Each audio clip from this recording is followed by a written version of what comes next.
it can take time to understand dementia, to understand that a person can remember way back to their childhood, but then they can't remember what they've just said or eaten, and at the same time be talking to you in the present moment. So there's three aspects of timing to this. Firstly, present moment, in which the person with dementia can think, understand and function. Secondly, recent memory loss, which will be dysfunctional. And thirdly, past memory, which is often still intact. So dementia units are needed to work around recent memory loss because of all the health and safety hazards with that. If a person's forgotten that they put the pot on the stove, for example, that's a risk not just to them but to the whole neighbourhood if the house goes up in flames. Similarly, if they forget their way and get lost, that of course is a risk because it's a great hazard and an emotional stress for the family as to where the person is. So recent memory loss is catered to in a dementia unit because cares are taken care of, cooking, laundry, cleaning, all of that responsibility, which takes recent memory loss to do effectively, is done.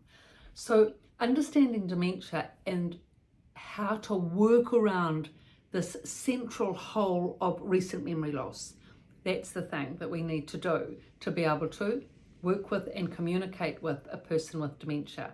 And it takes some interest, understanding, keenness to work with this, because firstly one needs to understand the theory of dementia and then put that into practical application with the person, and then observe and see how different tips, formats, adaptations work to be able to help them forward.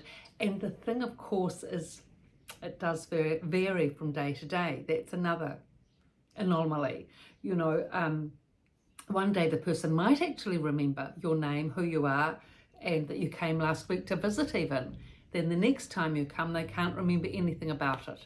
So that's the variation within the equation that you need to take account of. But generally, recent memory loss is gone, past memory may well be there, and with activation and stimulation, positive input, the person can think and communicate in the present moment, and that is what needs to be strengthened, because we need to work with someone with dementia, work with their strengths and work around the weaknesses.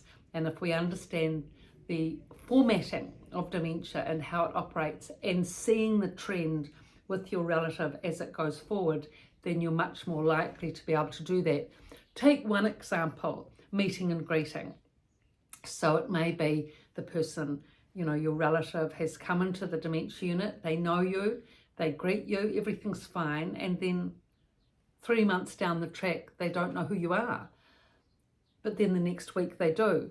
So it's really a matter of going with the flow in the moment, actually for the relative as well as the dementia resident. And so if you come in and your relative doesn't recognise you, not to be perturbed, just say, look, dear, it's me, and say your name, I'm your wife, and they can get the context quickly then without the embarrassment. Or I'm Sally, your eldest daughter, and I've come to visit you. It's just a quick introduction which enables them to understand, okay, good, it's my daughter, she's here, fine. Because the thing is, there's so many confusions in a dementia unit, aren't there? I mean, orientating to the unit itself, orientating to the fact that you need to be there and all the stresses with that.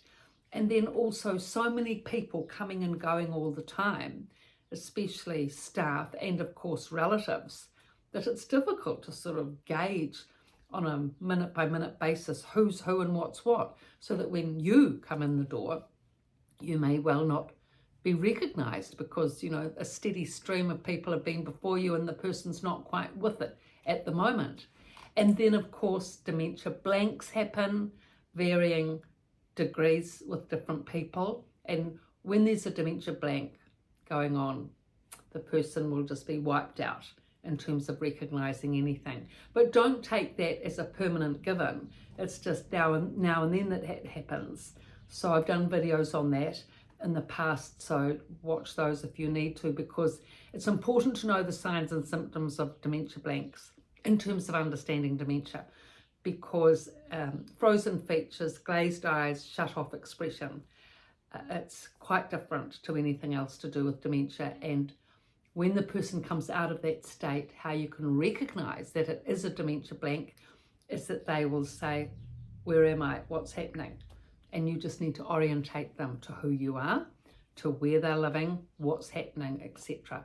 And then they will be, calmed down with that and secured. So I've written about these topics, residents' voice, residents' rise, in the description below, all information. Thank you for your viewing, likes and subscriptions, and please pass on. Thanks.